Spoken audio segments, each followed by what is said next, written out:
A day in my life as marketing student na may pasok na naman today. Kaya samahan niyo ako sa mga nangyari sa buong maghapon na to. Ano? Tara?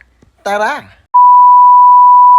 Dahil 7:30 yung pasok natin for today's video, inagahan ko na talaga. And guess what guys? Hindi tayo late for today's video. Fast forward, nandito na tayo sa kanto at maglalakad lang tayo. Yes, maglalakad lang po tayo hanggang sa sakayan kasi malapit lang naman. At dito as usual, dito kami naghihintay nung palagi kong kasabay na kaklasiko. And guess what? Siya naman yung late ngayon sa call time namin. Salitan lang talaga kami. Kung nung nakaraan ako yung late, ngayon naman siya naman. One eternity later. Alam niyo ba, pagdating namin sa room namin, walang katao-tao. Sobrang dami ng absent naming kaklase. Di ko alam kung ano bang mayroon ngayong araw na to. At as usual, palagi after ng class namin, palagi kami nagsosome. At tignan nyo naman, bumibili lang, dinadala pa yung upuan, talagang ayaw nilang magpairam mo, di ba? Akala mo naman talaga sa kanila. Talagang palagi namin binabalik-balikan tong siomai na to kasi nga napakasarap ng sauce talaga. Kaya kung ako sa inyo, itry nyo na din. Nandiyan na sila.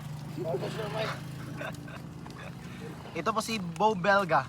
2,000 years later. Habang umakyat kami ng building, di ko alam bakit anong ginagawa ng mga to. Nagtatakbuhan, tapos nagtatawanan, tapos tinatanong ko sila, hindi nila sinasabi kung anong dahilan, bakit sila nagtatakbuhan. Yun pala, uuwi na sila. At pagkarating namin sa classroom namin, nadatnan namin itong mga kaklase namin, oh. Hindi naman siguro halatang boring sila, di ba? Oh, pati itong dalawang to, ano naman nilalaro nila, mga poker games ata. Buti na lang talaga sa may computer lab kami nagklase for today's video. Kasi nga sobrang init sa classroom namin. Buti na lang talaga may aircon dito. At after ng klase namin sa second subject, umakyat na din kami ulit kasi nga may last subject pa kami. At ang gagawin namin is mag-check naman. At tignan nyo itong kaklase ko, siya yung nakakuha ng premyo kasi nga siya yung pinaka-highest. Kaya may pang-merienda na kami. Ilan? Ilan? Ilan plus nyo? Plus 50. Plus 3. Yung mga followers ni Robinson na yun. Ano sabi mo? Limang kami. Gawa-gawa kayo no? Ikaw sila yung mga kasama ko. At after ng klase namin, umuwi na din kami agad. At tignan nyo naman itong klase ko, nagre-reklamo bakit hindi daw siya yung pinakamataas. Siya daw yung pinakaunang natapos. Dahil wala kami mahintay na ibas, nag-trike na lang kami hanggang kanto. As usual guys, sila na naman yung kasama ko. At tignan nyo naman to, oh, diba? Sumayaw pa talaga. At before kami umuwi, pumasok muna kami sa 7-Eleven. Ganito din ba kayo? Yung hindi naman kayo bibili pero magpapa-aircon dahil sobrang init. Aminin nyo. Dan babe. Tandem guys, tandem. Dan. Nagpapili ka pa ng maruya. Nakakabobo magmat.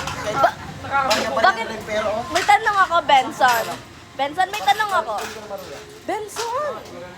Benson, may tanong ako. Bakit hindi pantay yung eyes mo? Nandito kasi yung camera ko.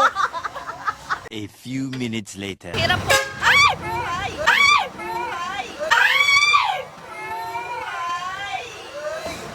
Nandito last to me guys, may bago na tayong sasakyan. Ba't di pa? Commercial brought to you by Smarty. Yes! Chicken!